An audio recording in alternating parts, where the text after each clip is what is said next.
They say the bachelor weekend is supposed to be your last ride of freedom. For me, it was the beginning of war. We'd flown out to Brisbane on Friday, me, Tom, Carl, Jeff, and the rest of the groomsmen.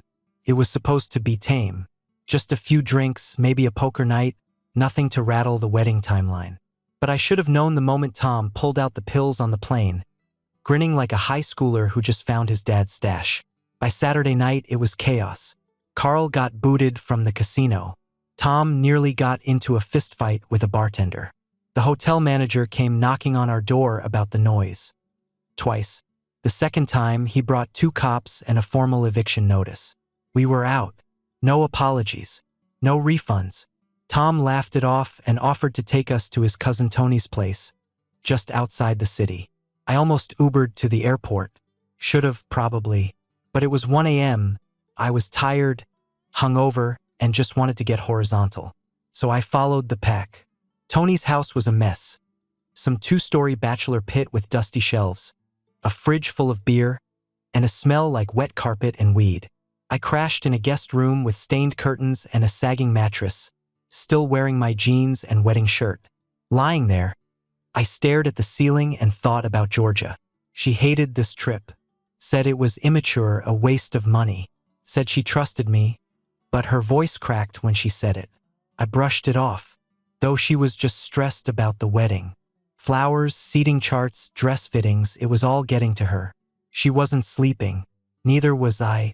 Out of habit, I opened the home security app on my phone. We had 3 interior cameras, 1 in the kitchen, 1 in the hallway, and 1 in the living room. Georgia didn't like them at first, saying it felt like living in a glass box. But I told her it was for peace of mind. I travel a lot for work, bank security systems, so remote eyes at home felt normal to me. The living room camera blinked on, and there she was, Georgia, hair pulled up, legs bare, wearing my favorite oversized t-shirt. Except she wasn't alone. Tom, sitting on the edge of the couch, and Carl on the other side holding a bottle of wine. I didn't even blink at first. My brain refused to catch up with my eyes. I thought, maybe it's old footage? Maybe this is something from last week? But then I saw the timestamp. 12:58 a.m. live. Georgia laughed, tossed her hair. Tom leaned in, whispered something in her ear. Carl laughed harder. Then her shirt came off. I didn't drop the phone, didn't yell, didn't cry. I just lay there, staring, while my chest went hollow and hot at the same time. 15 minutes. 15 minutes I watched. Watched my best man kiss my fiancé's neck. Watched Carl stroke her thigh. Watched her smile, like she'd done it before. Like this wasn't a mistake, but a ritual. I saw the familiarity in it. And that's when the anger set in. Not the wild, explosive kind. This was different, deeper, calmer, focused. I set the phone down, sat up, and stared at the wall. The others were still partying downstairs. I could hear Tom's voice through the floorboards. My best man, the guy who toasted our engagement. And Georgia, the woman I was going to marry in 6 days. I stood, walked to the bathroom, splashed cold water on my face, and looked in the mirror. You don't get to cry, I told myself. I didn't. I grabbed my phone again and rewound the footage. Watched it twice. Made sure every detail burned into memory. The wine, the hand placement, the laughter, the casual betrayal. Then I hit record. Screen capture. Audio on. Save it to the cloud. Backed it up twice. Sent 1 copy to a hidden folder only I could access from work. My hands weren't shaking. I was too clear-headed for that. Georgia was done. But I wasn't going to call her a cheater and storm out. I wasn't going to cancel the wedding with a dramatic post on Facebook. That's the mistake weak men make. Venting for applause instead of planning for victory. This wasn't going to be a scene. This was going to be an execution. I lay back on the mattress, opened a notepad on my phone, and wrote 1 word, evidence. Then beneath it, secure backup footage. Do not confront. Let them talk. Let them keep talking.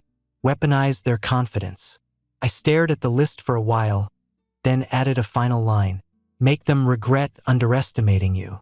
The mattress creaked under me as I shifted and closed my eyes. Georgia had made her move. Now it was my turn. And I don't play fair. By the time I flew back to Sydney on Sunday evening, I wasn't a heartbroken man. I was a man on a mission. Georgia texted me twice. Once to say she missed me, another to ask if we could skip dinner with her parents and just have a quiet night in. I told her I was feeling wrecked and would stay at Tony's another day. She replied with a heart emoji. I stared at it a long time. That symbol used to mean something. Now it just marked the target. I didn't go home. I parked 2 blocks away from the house and waited in my car, watching the live feed from the front door camera. Around 10 p.m., Carl left, shirt untucked, swaying a little as he walked.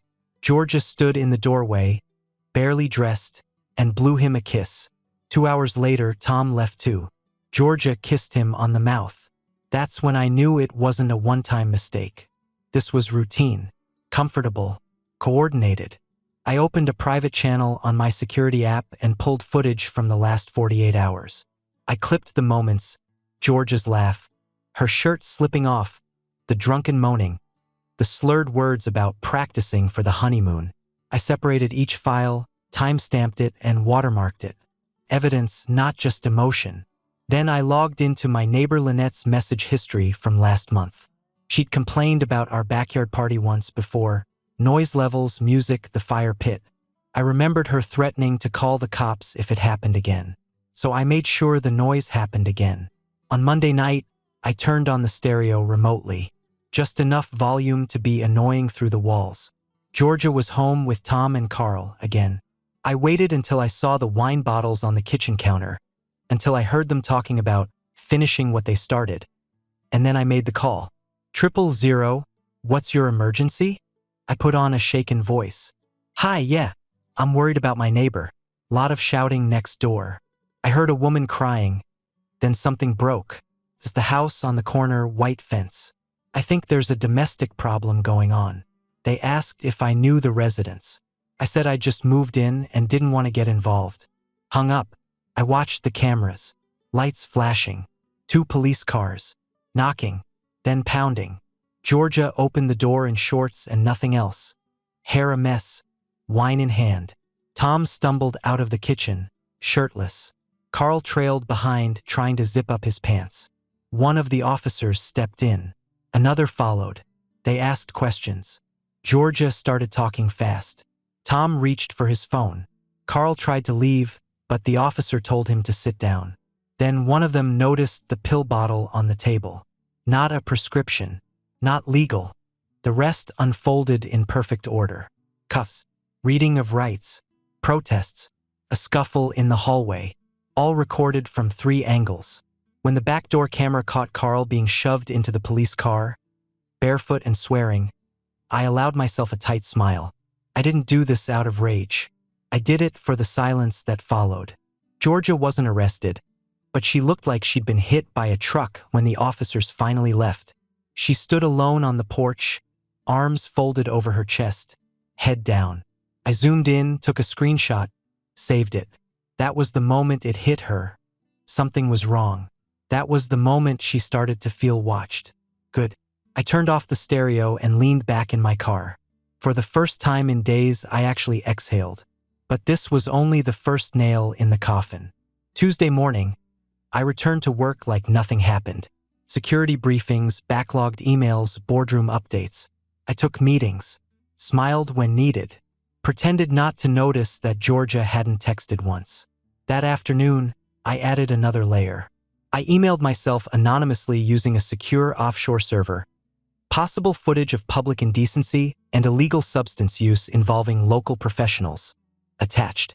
I included stills of Tom and Carl at the door, the pills on the table, audio of Georgia laughing about how boring weddings are compared to this.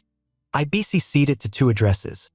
One for a local gossip columnist known for the Guess Who Don't Sue column, and another for internal affairs at the city police department. Let them fight over it. Let them chase shadows while I built the next trap. That night, I checked the home camera again. Georgia was pacing, phone glued to her ear, yelling. She called Tom, then Carl. Neither picked up. She looked scared. And she should be. They hadn't just betrayed me. They underestimated me. That was their real mistake. Georgia finally cracked on Wednesday morning. She called me just after 7:30 a.m., voice hoarse, scattered, said she needed to see me, said something bad happened. I pretended to sound concerned, told her I was on my way. Instead, I drove to the hospital parking lot and waited. She'd checked herself in late the night before, claimed she'd been shaken by a break-in attempt during the party, that Carl and Tom had gotten aggressive, that she was trying to get them out. When things spiraled, the hospital staff logged her as distressed but uninjured. I knew because I had a friend in hospital security, a guy who owed me for helping him clear up a personal banking fraud issue last year. One call, one quiet favor, and I had access to the triage notes. Georgia was laying groundwork for the narrative, playing the scared fiancé who just wanted peace. But the lie was sloppier than usual. I walked into the hospital room with a bouquet of supermarket flowers and a face full of false concern. She looked up from her bed like she hadn't slept. "Adam," she whispered. "Thank God you're here." I sat beside her and gently touched her hand. "What happened?" She launched into the story. Tom and Carl had gotten too drunk. They'd brought over people she didn't know. She tried to make them leave, but Carl had taken something. She didn't feel safe. The police showed up, and it was all just a blur after that. I nodded. "So, you didn't invite them over?" "No," she said, eyes big. "Of course not." "Strange," I said, "because one of the neighbors saw you letting them in at the front gate." She blinked. "No, And I watched the security footage. The one in the hallway. It caught a lot of audio." Georgia stiffened, then looked away. I was drinking. I didn't know what was happening. That's not what the footage shows." Her bottom lip trembled, but I wasn't buying the performance anymore. I'd seen her real face, on camera, underneath Tom, laughing like it was a joke. I leaned back in my chair and crossed my arms. "You've got two options. You can come clean with me now, or let the police put the pieces together themselves. They're not buying your story. You know that, right?" Her eyes snapped back to mine. "What do you mean?" I smiled gently. "I was in the hallway earlier, outside the detective's office. I overheard part of the interview debrief. They're saying your timeline doesn't match, that you waited hours to file anything, that you didn't mention the pills, that you changed your story 3 times in one night." She swallowed hard. I was confused. "Georgia, they know you're lying." Her fingers clutched the blanket like she was about to slide under it and vanish. I let the silence work. Then I pulled out my phone, swiped to a blank screen, and hit record. No sound, no video, just an open mic. I kept it on the tray beside the hospital bed, angled so the screen looked dark. "You said you wanted to marry me," I said slowly. "That you wanted a life together. If there's anything you need to tell me, now's the time." Her eyes shimmered for a second. "It was a mistake." "Which part?" "Tom, Carl. I didn't mean for it to happen like that. It just spiraled." "You didn't mean for it to happen? Or you didn't mean to get caught?" She said nothing. The mic kept running. "I tried to stop it," she added after a moment. "They were being pushy. I didn't want it to go that far." I stared at her. "Then why did they come back the next night?" Georgia froze. I let it hang. "Eventually," she whispered, "I didn't know what to do. I was afraid of what you'd think." "What do I think?" I leaned in, tone sharp. "I watched you let them into our home. I watched you pour the wine. I watched you joke about the wedding being a waste." Her eyes filled again, but I didn't budge. "This isn't about what I think," I said. "It's about what you are." Silence. Just the hum of the 4 monitor and a nurse's voice paging someone down the hall. Then, "I didn't plan to hurt you, Adam." I smiled coldly. "You didn't need a plan. Just a little wine and weak morals." Her face crumbled at that, and she turned away. I reached over, stopped the recording, and slipped the phone into my pocket. I had what I needed. As I stood to leave, she said, "Can we just start over after the wedding?" I paused at the doorway. "There is no wedding." The look on her face, devastation mixed with realization, almost made me feel something. Almost but I'd already buried the part of me that loved her. Now all that was left was the architect of her collapse. By Thursday morning, the fuse I'd lit had reached the gossip rags. Right between a photo of a politician's daughter passed out in Bondi and some AFL player's messy divorce. There it was in bold font under Guess Who Don't Sue.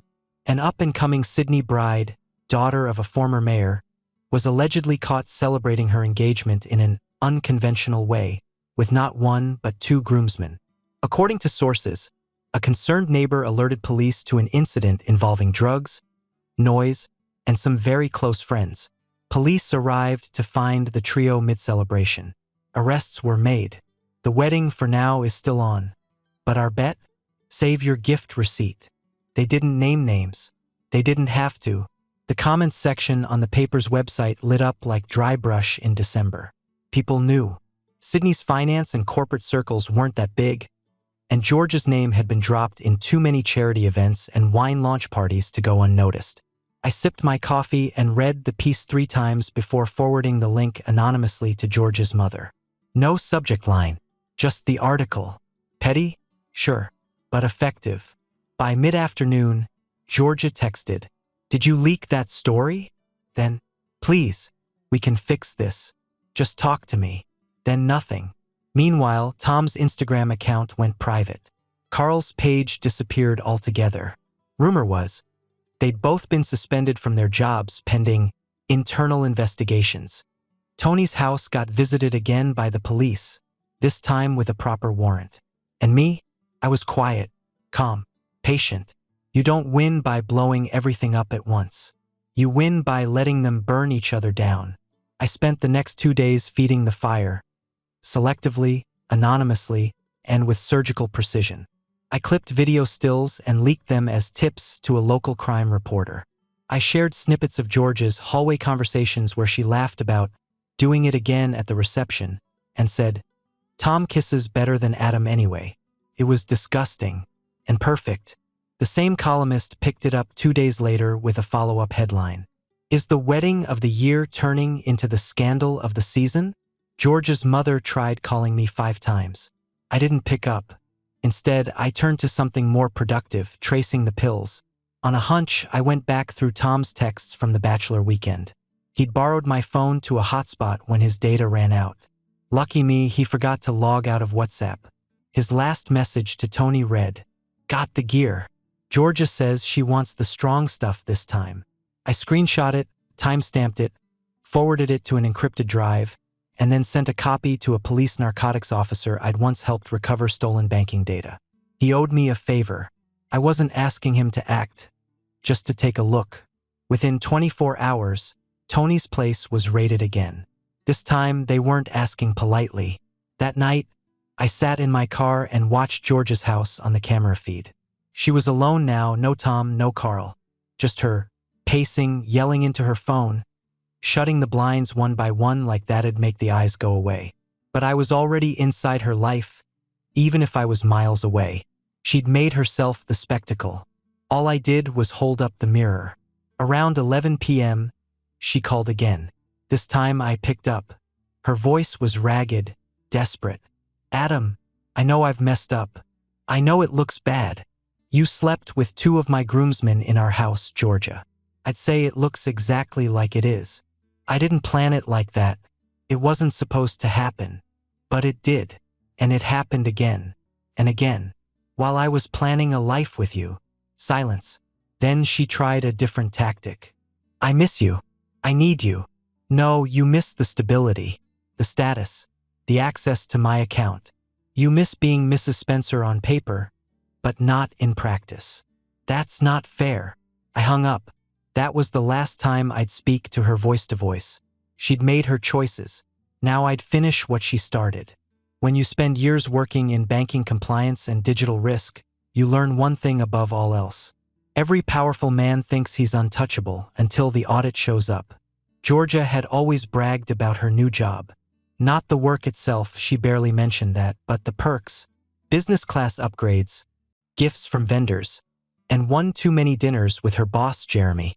I'd let it slide, trusted her, even when I shouldn't have. Now I was combing through every message she'd ever sent from the home Wi-Fi. I pulled activity logs from our router's admin dashboard. Yes, I'd installed the mesh system, not her, and cross-referenced timestamps with saved emails and file transfers from her work laptop, which had auto-synced a few key folders to our shared drive. One of those folders had a video file. She'd accidentally saved it under a boring name, q3_review_final.mov. I opened it expecting graphs. Instead, it was Jeremy and Georgia in his office, behind his desk. No clothes, no shame. So that was her late-night pitch deck. I watched just enough to confirm his identity, then closed the tab and scrubbed my eyes with a towel.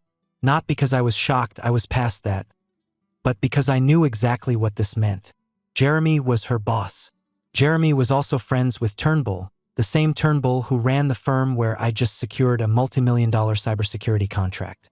And Jeremy, based on the files I uncovered, had been signing off on shady overseas transfers for months. Unreported bonuses, kickbacks, and what looked like stock manipulation disguised as employee incentives. Georgia had it all saved. She was smart enough to back up leverage, but stupid enough to leave it in reach. I backed up the folder and encrypted it. Then I paid a visit to Mr. Turnbull himself. His office smelled like imported cologne and wood polish, and the view was all harbor sparkle and status. He greeted me with that wide politician smile, the kind that hides more than it shows. Adam, to what do I owe the pleasure? I placed the USB on his desk. You're going to want to watch that in private. His smile didn't flinch, but his eyes did. I have other copies, I added. He gestured toward the door, dismissed his assistant with a flick of the hand, and popped the drive into his laptop. 5 minutes later, he looked like he'd aged a decade. He closed the laptop and stared at me. What do you want? My contract honored in full, plus non-disclosure protections. Retroactive. You know I can't, or I leak everything. The videos, the emails, the financial trails. Your name's on 2 of those authorizations. He leaned back, exhaled slowly. This could bring down the firm. I nodded. You're right. It could. Turnbull was silent for a long time.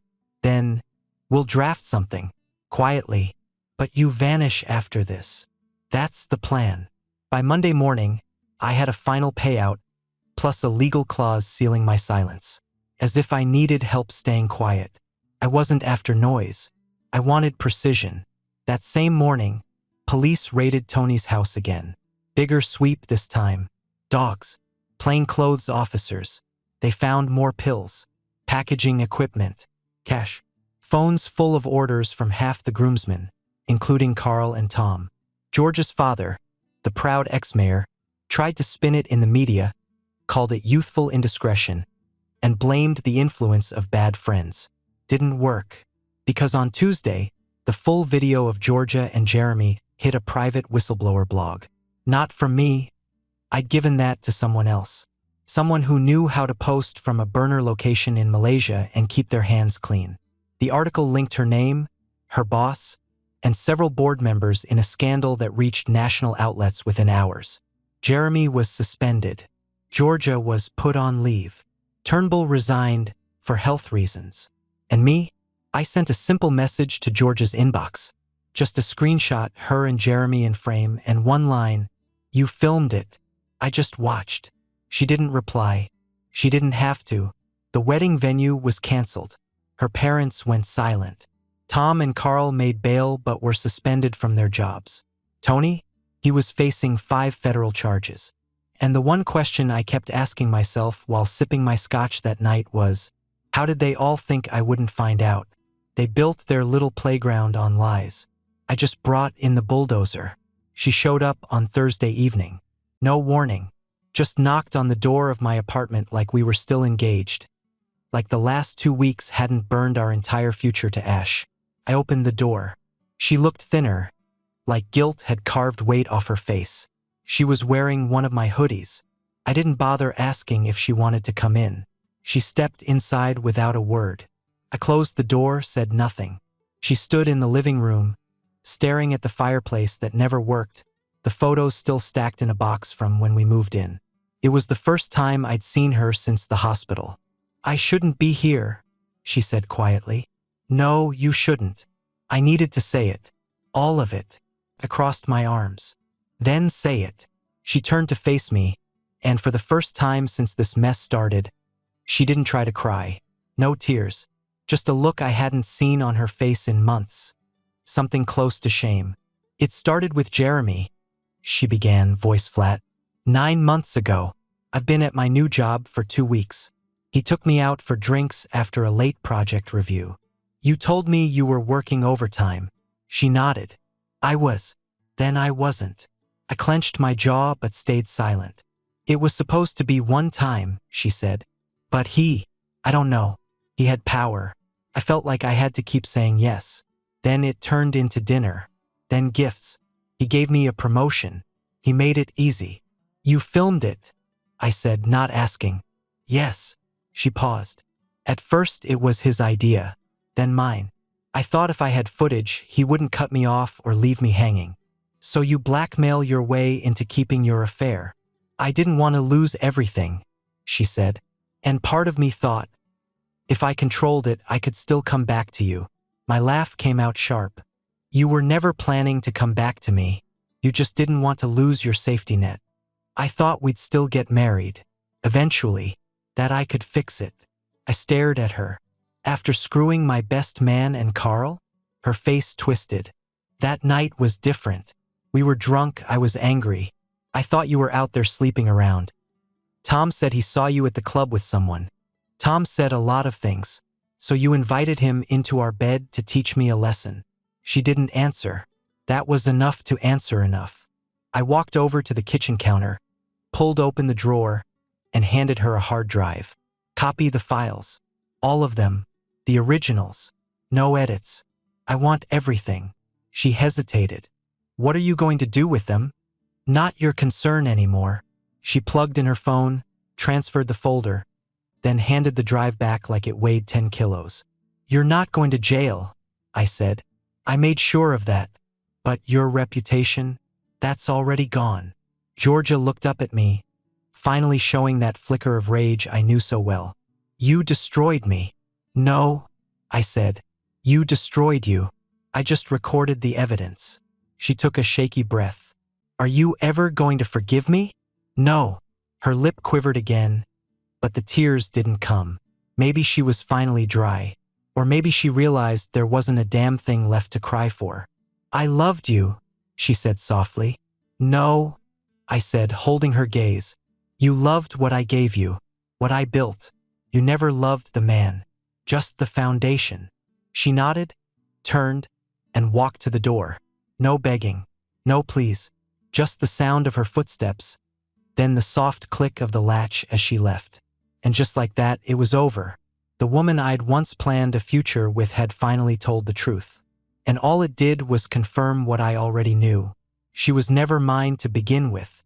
It didn't take long for the bank to come knocking. By Friday, a beige envelope slid across my desk during a meeting with HR. No warning. No, "Please have a seat." Just an awkward clearing of the throat and a quiet, "You'll want to read this." I didn't have to. I already knew what it was. Termination under Clause 12.3b. Conduct bringing the institution into disrepute. That's what they called it. Not betrayal. Not vengeance. Not even self-defense. Disrepute.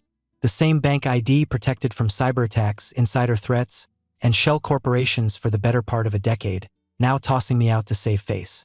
Because I embarrassed a few connected names. Because I let their skeletons out in broad daylight. I looked up at the compliance officer sitting across from me. "You really want to go through with this?" She shifted in her chair. "It came from the top, Adam. From Turnbull himself." I folded the letter, slid it back into the envelope. "All right." I stood, walked out of the office, and headed straight for the executive wing. I didn't knock. I pushed the door open. Turnbull was sitting behind his desk, sipping what looked like his mid-afternoon scotch. He didn't flinch. "I expected you." I closed the door behind me. "You didn't expect what I brought with me." He gestured toward the chair. "You've had your revenge. What more do you want?" I sat down slowly, pulled a flash drive from my jacket pocket, and placed it on the desk between us. "Everything you've been trying to bury," I said. "The videos, the financials, the transfers to that dummy account in Malaysia, the bonus packages Jeremy authorized without board approval. All wrapped up neat." He stared at it, unreadable. "You leak this, you go down too." I nodded. "Probably, but I'm already fired. My reputation's already in the mud. Though you're still clinging to the ledge, which makes you vulnerable." He leaned back in his chair, lips tight. "What are you after?" "My full contract payout, with severance. And I want it framed as a mutual departure. No black mark, no press release, and your legal team signs a non-disparagement clause." He blinked. "You want a clean exit. I want what I earned. And if I don't get it, that footage goes to the board, to ASIC, and then to every financial blogger in the country. You think the board cares? They'll just call you disgruntled and cut you off." I smiled. "I already sent them a teaser, just enough to make them nervous. No one likes being the last to know." His fingers drummed the desk. "I took a risk protecting this firm," I continued. "I ignored your whispers, kept my head down. And this is how you repay loyalty." He exhaled. "You always were too damn clean." "No," I said. "You just got used to being surrounded by filth." The silence stretched for a moment. Then Turnbull reached for his phone. "Elaine," he said, "get legal here. Draft a settlement. Full payout. Use the exit language from the December memo." He hung up and looked at me. "You walk out today. We will never speak again. That's the goal." 2 hours later, I had my money, a signed agreement, and a final swipe of my access badge. I didn't look back. But as I stepped into the elevator, I turned to face the mirrored wall and saw myself clearly for the first time in weeks. I wasn't just walking out of a job. I was walking out of the wreckage they'd built around me. No more Georgia. No more lies. No more masks. Just Adam Spencer, a man they underestimated. Until I burned it all down. It all unraveled faster than I expected. By the following Wednesday, headlines started to pop up on the major finance sites. Not the gossip rags this time, these were the real outlets. Financial Review, Business Today, Sydney Ledger. The kind of publications that made stock prices wobble and boards call emergency meetings. Turnbull Financial under scrutiny after alleged internal scandal. Executive resignations follow whistleblower data leak. Criminal investigations opened into Jeremy D's conduct at Halston Group. Turnbull stepped down the same day. Jeremy tried to deny everything, claimed deepfake videos and fabricated evidence. But once the email logs surfaced, "Thank you, Georgia," no one believed him. The police announced their formal investigation within 48 hours. ASIC followed right behind them. Jeremy's face was all over the news, along with blurred footage of Georgia in his office, just enough to protect her name legally. Though by now, everyone knew exactly who she was. The city turned on her. She was no longer the charming mayor's daughter with the teaching degree and a bright corporate future. She was the face of betrayal, scandal, and corruption. The fiancé who slept her way into ruin. And she did it all with my last name still hanging in limbo. Even her own family dropped her. Georgia's mother deleted every photo of us from her social media. Her father released a statement about moral responsibility and no special protections for family members under investigation. That was a lie. He tried to call me. I didn't pick up. Meanwhile, Carl and Tom were charged with drug possession and intent to distribute, tied to Tony's ring. Texts, orders, payouts. Police had it all now, thanks to the digital trail I made sure they saw. Tony got the worst of it, for separate charges, including trafficking. He's looking at 10 years minimum. They wanted to party? Let them rot with the hangover. Jeff, the one groomsman not involved, got blindsided when his fiancée dumped him after seeing the leaked footage. She was from a wealthy old Sydney family, and they didn't take kindly to the scandal. I sent her a copy of what Jeff said about her during the bachelor weekend. Cruel, degrading stuff. He was laughing, of course, but she wasn't when she got the file. She flew to Perth that night and took the engagement ring with her. Collateral damage? Maybe. But none of these men stood up. Not one of them stopped what happened in that house. So they fell together, one by one, dominoes made of glass. As the headlines kept rolling and the media storm built into something national, I did what I always do. Sat quietly in the back row and watched the consequences stack up. Nobody saw me, but I saw everything. A week after the initial reports broke, I walked into a quiet cafe off George Street, ordered a flat white, and sat down with my laptop. Opened a new tab, typed the last name Spencer. Nothing scandalous came up. No dirt on me. No police inquiries. No photos of me storming out or screaming into cameras. Because I'd done it all without raising my voice. They screamed. They panicked. They flailed. And I waited. That's the difference between men who react and men who built the trap. I wasn't just betrayed. I was challenged. They came for everything I was. And I responded like the man they thought I wasn't. Now, they'd lost their careers, their freedom, their reputations. And me? I was just getting started. 6 months later, I stood on a ridge overlooking the Darling River, the wind dry and clean on my face, the morning sun painting everything in gold and dust. Out here, there were no headlines, no microphones shoved in my face, no whispers in the break room, just heat, horizon, and the sharp bark of cockatoos somewhere in the trees behind me. I traded tailored suits for sun-stained flannel, swapped spreadsheets for soil. My hands, once good for typing reports and moving money, now carried blisters from clearing land and setting up irrigation tanks. It was peaceful, not perfect, but mine. After everything blew up, I took my payout and walked, quietly, without drama. No revenge tour, no media parade. I didn't need applause. I just wanted distance. Distance from Georgia, from the city, from all the men who let me rot while they laughed in my absence. I cashed out what was left of my retirement and started a venture capital firm focused on environmental restoration. Small projects, mostly. Sustainable agriculture, drought mitigation, reforestation grants. Out here, people didn't care who I'd been. They just wanted someone who showed up on time and kept his word. That's where Penny found me. Jeff's ex. She sent a message through a mutual friend. Asked to talk, not about what happened, but about what's next. Her family owned an estate west of Burke. Mostly sheep and scrub. She'd seen the footage. Seen the betrayal from her side of the fence. Said she wanted out of that world too. We met up for coffee at a quiet roadhouse. She wore jeans, no makeup, and a smirk that told me she didn't need saving. Just company. Over the next 5 months, we worked on restoring the old homestead's perimeter fencing. Dug into a grant proposal for land regeneration. Cooked over a fire. Didn't talk about our exes. Didn't talk much at all some days. Just silence, broken by laughter and the occasional watch for snakes. She kissed me once.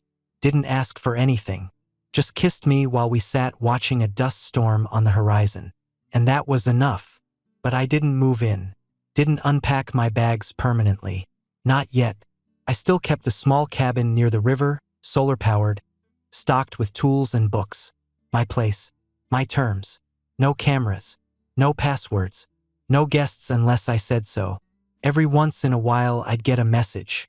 From someone in the city. A reporter asking for a quote. A colleague just checking in. Even Georgia once. A 2-word email. I'm sorry. I didn't respond. What could I say that the silence hadn't already screamed? I lost a lot. 15 years of loyalty. A future I thought was set. Friends I thought I'd raise a glass with at my wedding. I lost my illusions. But I found something better. Clarity. I know who I am now. I'm the man who survived betrayal, kept his hands clean, and still made sure every damn snake paid for their bite. I'm not healed, but I'm free. And out here, where the river cuts through stone and the skies roll for miles, freedom's enough. At least for now.